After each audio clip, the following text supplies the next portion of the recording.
Hello and welcome back to the channel. Welcome back to another video. This one is team selection. So we'll have a look at how I'm lined up for game week 19. We'll have a look at some of the transfer options I've got because I will probably be making 2 transfers, I think. We'll also have a look at some Bruno Fernandes replacements because I know that a couple of people own Bruno Fernandes, including myself. But before we get into all of that, let's have a quick overview of how I got on in game week 18. So it was 60 points, which was a game week rank of 3.5 million. That meant that it was a red arrow from 120k to 143k, so a pretty small one. I'm not too worried about it, given that I did get a red card with Bruno Fernandes. But yeah, for Bruggen in goal, 9 points, buzzing with that. I know I talk about it every week, but this is the beauty of having a cheap goalkeeper or spending as little as possible on goalkeepers, is that it's not kind of expected for them to get anything. They're just basically a placeholder. The goalkeeper position is so useless, in my opinion, that I don't like spending money on it. If you've got a Raya or an Andersen, then you're expecting points every week, or especially when they've got good fixtures. Like a lot of people brought in Andersen this week, you'd have been expecting a clean sheet against Leicester and you'd have been disappointed if he didn't get one. Whereas I am almost never disappointed whenever a cheap goalkeeper doesn't do anything, and it's a bonus if they do. So this week is a bonus, 9 points. Lewis was quite disappointing because Everton have just not been scoring goals recently, yet they've found a way to score against City. City are really struggling, to be honest. I mean, they have got really good fixtures, which is making me think I can keep Lewis, but also I'm really not worried about keeping him. I could quite easily sell him, and he is one of the options for being sold this week, which we'll get onto in a bit. Lewis Hall with 6 points. He and Newcastle just keep plodding along and getting wins, getting clean sheets. Newcastle playing incredibly well at the moment, so I'm really happy with him. Trent with 2 points. Again, that's slightly disappointing, given that it was Leicester. Although I didn't watch the game, but from watching the highlights, it looked like he was really involved and could have had an assist. So can't be too annoyed with it. Semenyo with 3 points. Now, I had a bit of a benching headache with Semenyo or Mbeumo, but the reason I went for Semenyo is because Mbeumo was playing against Brighton, and obviously I've got for Bruggen in goal. Turns out it wouldn't have mattered at all. Semenyo did look very dangerous though, so I'm really happy I've got him still. Fernandes, obviously, with the red card, thoroughly disappointing from Fernandes, and Man United in general have just been really disappointing, so it is what it is. And then Salah and Palmer, both with 1 goal each, both fantastic goals. Again, this week coming, game week 19, is actually a pretty difficult one, captaincy between the two, so we'll talk about that in a little bit as well. Isak continuing his goal scoring form, grabbing 1 goal in that 3-0 win against Villa, and then Jackson and João Pedro disappointing for the second week in a row. And Mbeumo on the bench, as I mentioned, Castan on the bench with an assist. I was never playing him, to be honest, with Chelsea. I always expected Chelsea to score, but it is good to see that he is getting attacking returns. But yeah, let's have a look at how I'm lined up for game week 19 now, and then we'll talk about my potential moves. Okay, so starting with the goalkeeper and defenders. Obviously, I've got for Bruggen in goal with Aston Villa away over Fabianski with Liverpool at home. Bad fixture, and he went off injured, so he won't be playing. Aston Villa away is a pretty bad fixture for a goalkeeper, but I'm not making a move on a goalkeeper, so that is what it is. Then we have the defenders. Now, it's kind of a tough one. I've got Trent with West Ham away. Obviously, he's great. He's definitely playing and going nowhere. I've got Castan with Bournemouth at home. He's also great. Again, he is definitely going to be playing. Well, I say that. There is a chance that I could move him out, but it's quite unlikely. Then there's Lewis with Leicester away. Now, this one is difficult. Obviously, the fixture is good. In general, City have good fixtures for the next 3, 4, 5 game weeks. But they're just rubbish, to be honest. So one of the moves I'm looking at does sell Lewis, and we'll get into that in a bit. But If not, I'll be starting him. If I keep him, I'll definitely be starting him, but there is a chance that I could be selling him. Then Lewis Hall on the bench of Man United away. Again, he's not a player that I'm kind of thinking, oh, I'll definitely bench him this week. I'd be quite happy if I had to play him because Man United really haven't looked good the last few weeks. They haven't scored in their last 2 games against Wolves and Bournemouth, so wouldn't hate playing him. And the same with Andersen, to be honest. Bournemouth at home isn't the worst fixture. I mean, the Fulham defence is pretty good. So most home fixtures, I'd be happy playing them in, but Castan just has that extra goal threat. So, yeah, that's what the defence and goalkeeper looks like at the moment. Let's move on to the midfielders now. Okay, midfielders now, and this is where I will most likely be making a transfer. So, first of all, Mbeumo with Fulham away. Not the best fixture, especially as I'm playing Castan as well. I don't like having an attacker playing against a defender. That can't always be avoided, and this week I don't think it can be avoided, to be honest. The way it could be avoided actually is if I made some of the transfers I'm looking at could mean that it is avoided, but at the moment it's not anyway. Then Mbeumo has Arsenal at home. Again, that is not a great fixture, but this is one where I kind of like the matchup in that if Mbeumo scores, I don't own Arsenal defence, whereas a lot of people own Arsenal defenders or Raya. So that could be kind of a nice matchup for me, even though the fixture really isn't good. Then I've obviously got Salah and Palmer, West Ham away, Ipswich away. I'm not set on this captaincy, to be honest. I think it's very, very close this week. If you watch my captaincy model video, you'll know how close it is numbers-wise. And I'm not sure where I'm going to lean. I mean, West Ham do have kind of a few injuries. I mean, Kilman went off, who's been the best centre-back. Fabianski went off, injured. Then they've got a couple of suspensions as well. I know Rodriguez is suspended. Somebody else, maybe Souček, I think is suspended. So yeah, they do have a few players out. I'm just not sure which fixture is best, whether it is West Ham away or Ipswich away.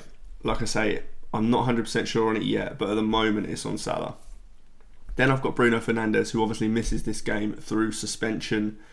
And there is a chance that I do transfer him out. So it's kind of between Mbeumo and Fernandes, and we'll talk about it in a bit, but it comes down to the fixtures a little bit, because Fernandes is obviously missing this game week and then has Liverpool in the following game week, but after that his fixtures are great, whereas Mbeumo has Arsenal this week, Southampton next week. We'll go through it in more detail when we've gone through the rest of my team anyway, but yeah, I could potentially be selling either Fernandes or Mbeumo this week. Okay, and onto the forwards, we've got Isak, Jackson and João Pedro. Now, Isak is obviously playing, he's going nowhere. Really happy with him. Jackson and João Pedro have been disappointing in the last few weeks, but the fixtures aren't too bad. I mean, Ipswich away is pretty good for Jackson.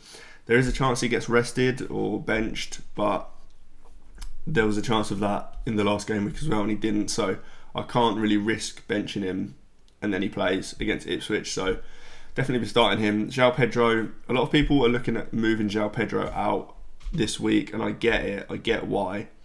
For me, if there was like a really obvious replacement, then yeah, I'd potentially agree. But at his price, there really isn't anyone that is good enough to move to. Chris Wood is probably the best option. He's about $1 million more, maybe a little bit less than that, but I just don't think it's worth the transfer at the moment. He's getting really good minutes, he's on penalties. Yes, the returns haven't come, and actually they kind of haven't looked like coming either, which is the real problem. But for me at the moment, he's just not worth a transfer.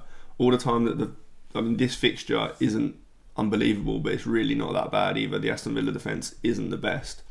And I think, I'm not sure if it's next week, but he plays Arsenal soon. And obviously that's not the best fixture at all, but I think where my team's at, I can probably bench him in that game. So for me, I'm probably keeping him for a while. I don't really think I will be using a transfer on him. I think the transfers are just better used elsewhere at the moment. So transfers, as I mentioned, I've got 4 free transfers. I've got nothing in the bank, but I'm looking at a couple of moves. Now the team doesn't actually look bad this week. I mean, defensive wise, I could be playing all 5 of my defenders happily. The only issues are that Semenyo plays against Fulham, and I'm playing a Fulham defender. Not ideal, but it's not the worst thing. And then Mbeumo plays against Arsenal. Again, not a good fixture, but I don't own any Arsenal defenders, so again, it's not the worst. So the team does kind of look fine, but given that I've got 4 free transfers, and if I keep this team, I won't really have any future moves until we get closer to the double game weeks. So I'm going to have to use transfers on something. And I love Crystal Palace's fixtures. They're absolutely incredible. Haven't got them to hand, but it's definitely Southampton at home this week. Then it's Chelsea, which obviously isn't the best. And then I think it's Leicester, West Ham, Brentford. So their fixtures are just unbelievable. So I'm looking at getting in a couple of Palace players. The first one I'm looking at, there's 4 main ones to be considered, I think, outside of Henderson. I think Henderson is a good option if you're looking for a goalkeeper. If you've got Flecken and Fabianski, for example, then Flecken to Henderson's a great move. Really like Henderson. But the other options, I think Mateta, he'll probably start most games. Glasner has actually said that he can't play 90 in every game, so don't expect that. But I think he gets enough minutes to be good. I'm just not looking at moving out a striker. My forwards are all kind of fine at the moment. Jackson hasn't been in good form, don't get me wrong, and João Pedro isn't getting points, but I can't afford to go João Pedro out to Mateta, so I won't be getting Mateta.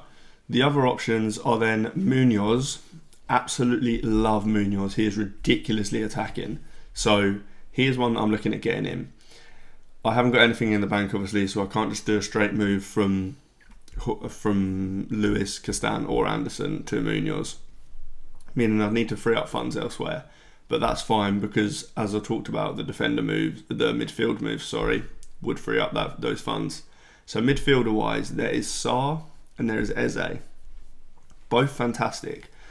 Now, we'll talk about them when it comes to actual Bruno Fernandes replacements, but because I've got a section on that and they're included on that. But I really like them both.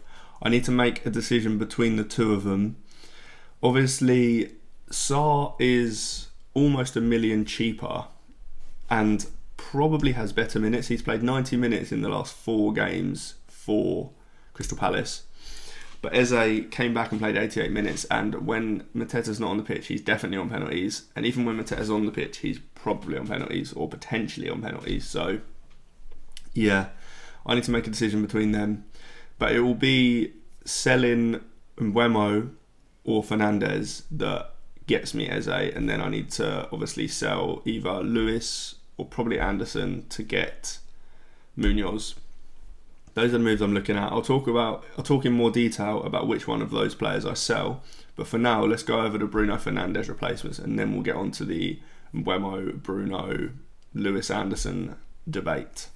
Okay, so if you're selling Bruno Fernandes this week, there are a few nice options. Firstly, we've got Odegaard, who a lot of people went for Odegaard instead of Fernandes as a Saka replacement. I do think he's great. He should get very, very good minutes now that he is I just think he will get good minutes regardless of anything else, to be honest. Even though the Saka injury doesn't affect him directly, I do think that he'll be getting more forward in that right kind of centre mid space or right 8-10 space. So I think it's good for him. The one thing I don't particularly like is when there's lineups with just Rice as a sole number 6, which is what we saw last night. We saw Havertz, Odegaard and Rice as the centre midfielders. That's not ideal. What would be better for him is if there was, say, Partey or Jorginho playing as a 6, Rice as kind of a left 8, and then Odegaard as the right 8 or 10. That means that he has a lot more license to go forward and is kind of the sole 10 almost. So, yeah, in terms of the fixtures, the fixture difficulty rating for Arsenal is completely wrong. Brentford away is never a red fixture. Yes, Brentford have performed well at home this season. Part of that is down to them having good fixtures at home. Obviously, they have actually been better at home than away, but it's never a red fixture. Their defence isn't that good. Brighton away is probably an orange fixture. That's probably about right. Tottenham at home is never a red fixture, especially for an attacker. For a defender, maybe it is red because Tottenham attack is just very good. Tottenham defence is diabolical at the moment, so that is nowhere near a red fixture. That should be a green fixture, to be honest. So the fixtures aren't as bad as they look on paper, and Arsenal are just very good anyway, so even if the fixtures weren't the best, I think it's fine. That's also similar with Martinelli. Now, I think Martinelli will be the biggest beneficiary of the Saka injury minutes-wise. I think Martinelli will take almost all of the minutes on the right-hand side in these Premier League games while Saka is out. We saw that when Saka went off, Martinelli was the one that moved over to the right and played the full game there, pretty much. And also, against Ipswich, Martinelli played on that right wing. He played 90 minutes. So I think that his minutes are just better than they were before now, as he'll be playing on the right, where Saka was. And again, the fixtures aren't as bad as they look. So I think that he's a really good option, especially at 6.8 million. That's cheap, so I think he's very good. Another person who's going under the radar slightly is Anthony Gordon. He's got 3 attacking returns in his last 3 games, 2 assists, 1 goal, so he's ticking along. He hasn't really been picking up kind of massive points hauls, so he's kind of going unnoticed a little bit, but he will pick up points week on week. And again, the fixtures aren't as bad as they look. Man United have been terrible in the last few weeks. Lost against Wolves, lost against Bournemouth, so it wouldn't surprise me at all if they lost against Newcastle, who are probably playing better than both of those teams. Tottenham away, again, for an attacker, Tottenham is not a red fixture, so that doesn't need to be worried about. That's probably a green fixture. And then it's Wolves at home, Bournemouth at home, Southampton away. The fixtures are just brilliant. And Gordon is great. Newcastle are playing well, so definitely like all 3 of these. Let's now have a look at another 3 options. They're all a bit cheaper. So, as you can see on screen here, it's the 2 Palace guys that I mentioned before. And you can see just there how good their fixtures are. Southampton at home is as good as it gets. Then it's Chelsea at home, which isn't the best, but their defence isn't exactly solid at the moment. Then it's Leicester, West Ham, Brentford. Their fixtures are just so good, almost too good to ignore. So I think that, like I say, I'll definitely be getting one of these players this week. I'm not sure which one yet, but I will very, very likely be getting one of them. Then there is Semenyo. If you've watched this channel before, you know I'm huge on Semenyo. I'll read out the stats again. They are the 3rd best attack in the league for XG behind Liverpool and Chelsea. Semenyo has taken the 2nd most shots in the league behind only Erling Haaland. And Semenyo plays the most minutes in that Bournemouth attack. So if you're playing the most minutes in the 3rd best attack in the league and you're taking the 2nd most shots in the league at 5.6 million, that is just a ridiculous bargain. Now, the one thing to note is the fixtures aren't the best. Fulham away, Fulham defence is pretty good. Everton at home, the Everton defence has been brilliant. Then you've got Chelsea away, Newcastle away, not great fixtures. Nottingham Forest defence is good as well, so the fixtures really aren't there. But Bournemouth attack is so good that I think it's just fine to keep him and play him in most fixtures. I've got him in my team. I have absolutely no kind of idea of selling him whatsoever. He may have to be on the bench in a few of these weeks, but he is a fantastic bench option, especially when we've still got a slightly busy schedule. So we could see players like Jackson, or I'm not sure who else, but other players kind of rested in any given week. Semenyo is the perfect player to have first sub to come in. So I think he's brilliant. I understand that a lot of people won't want to buy him at the moment just because the returns haven't really been there either, but I think he's great. Now, let's get back onto my team and have a look at the differences between Mbeumo and Bruno, and then Lewis and Andersen as to who I'm going to sell. So we've got Mbeumo and Bruno Fernandes numbers on the screen now. These numbers are from Fantasy Football Hub. So, as I mentioned, I'll likely be selling one of these guys this week for Eze or Sarr. Now, as we can see, Mbeumo has more goal contributions. He's got 10 goals, 2 assists, whereas Bruno Fernandes has 4 goals, 6 assists. Now, that's slightly interesting, as Bruno Fernandes has taken 51 shots to Mbeumo's 29, but Mbeumo's taken more on target. So that's slightly interesting. Similar amount of shots in the box. What is really interesting though is that Bruno Fernandes has had a higher XG than Mbeumo, and Mbeumo's got a higher XA. I thought that would be the other way around, given that Mbeumo scored more goals. And typically Bruno just has one of the highest kind of expected assist numbers in the league most seasons, but not this season. So as you can see, Mbeumo has overperformed his XG by a lot, whereas Bruno Fernandes has very slightly underperformed his XG. Big chances wise is pretty much the same. Big chances created is very similar as well. It's more a fixtures thing. So as you can see on screen at the bottom, Mbeumo has Arsenal at home this week, which isn't great, but I can probably bench him if I keep him. Southampton away then is obviously a fantastic fixture.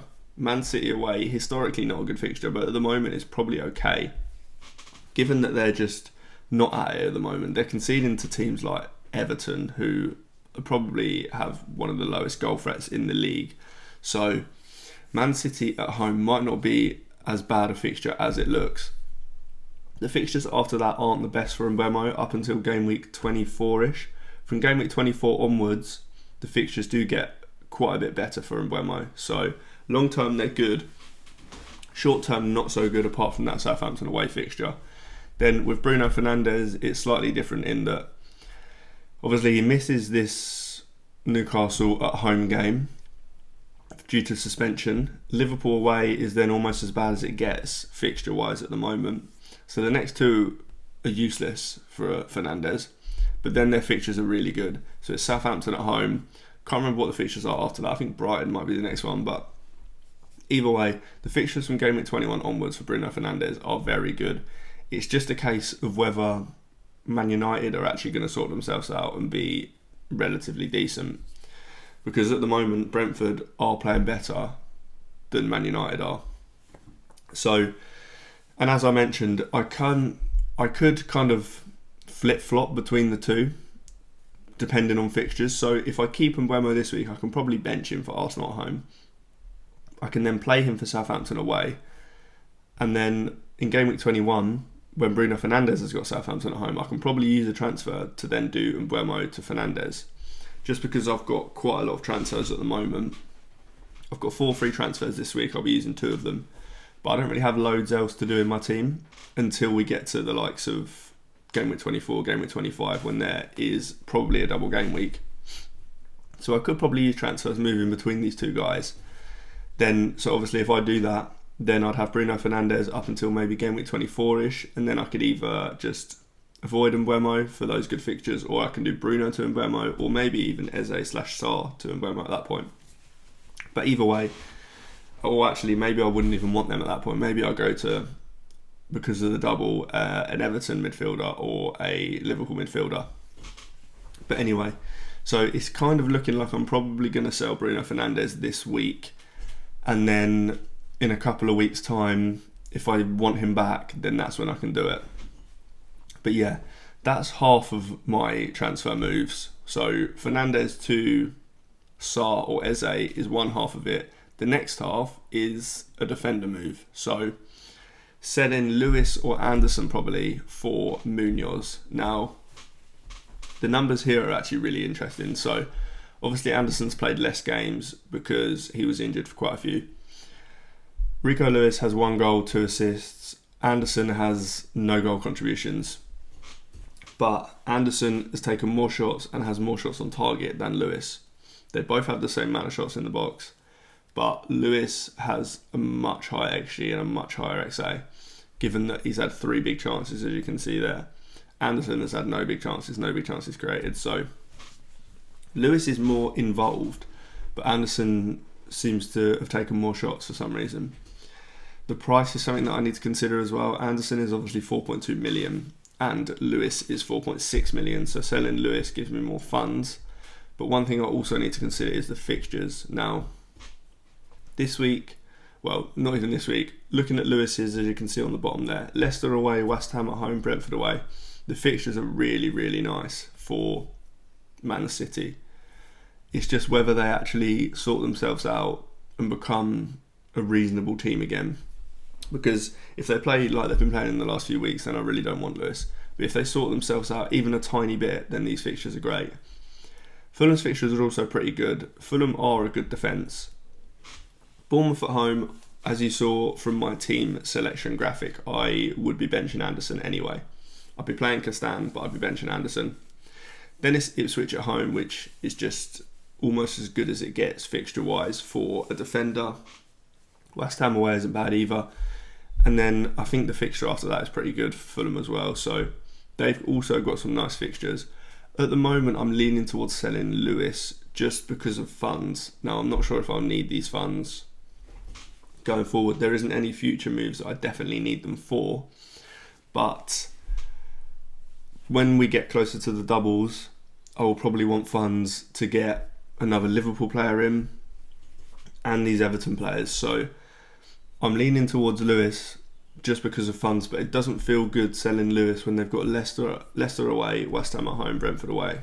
It doesn't feel great, but I prefer Munoz over these kind of next few anyway. So my likely moves are Fernandes to Eze or Sarr, and then Lewis up to Munoz. Probably my two moves. There is actually an option where I just roll, but I think I want to take these on, given that I've got 4 free transfers and not a lot to use them on. So that is all for this one. If you've got any questions about my team, about my transfers, about your team, about your transfers, then put them in the comments. If you like the video, do hit like, do subscribe, and I will see you in the next one.